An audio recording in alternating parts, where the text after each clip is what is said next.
തമിഴ്നാട്ടിലെ രാമേശ്വരം. പുലർച്ചെ മഞ്ഞു മൂടിയ ഒരു ചെറിയ ഗ്രാമം. അവിടെ ഒരു ബാലൻ നഗ്നപാതനായി പത്രങ്ങൾ വിതരണം ചെയ്തോടുന്നു. ദാരിദ്ര്യത്തിന്റെ നടുവിൽ നിന്ന് കുടുംബത്തെ സഹായിക്കാൻ അവൻ ചെറിയ വയസ്സിൽ തന്നെ ജീവിതം പഠിച്ചു.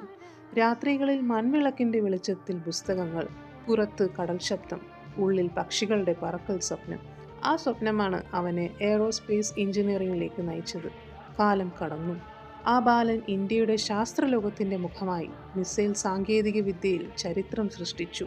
അഗ്നിയും പൃഥ്വിയും പോലെ ശക്തമായ പദ്ധതികൾ. അങ്ങനെ ലോകം അവനെ വിളിച്ചു മിസൈൽ മാൻ ഓഫ് ഇന്ത്യ.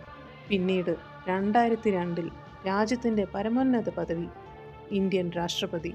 പക്ഷേ അവന്റെ ലാളിത്യം മാറിയില്ല. APJ അബ്ദുൽ കലാം ജനങ്ങളുടെ മനസ്സിൽ പീപ്പിൾസ് പ്രസിഡന്റായി മാറി. അവന്റെ വാക്കുകൾ ഇന്നും യുവാക്കളെ ഉണർത്തുന്നു. സ്വപ്നം കാണുക, പക്ഷേ ഉറങ്ങാൻ അനുവദിക്കാത്ത സ്വപ്നങ്ങൾ. ഇന്നും അവൻ ഒരു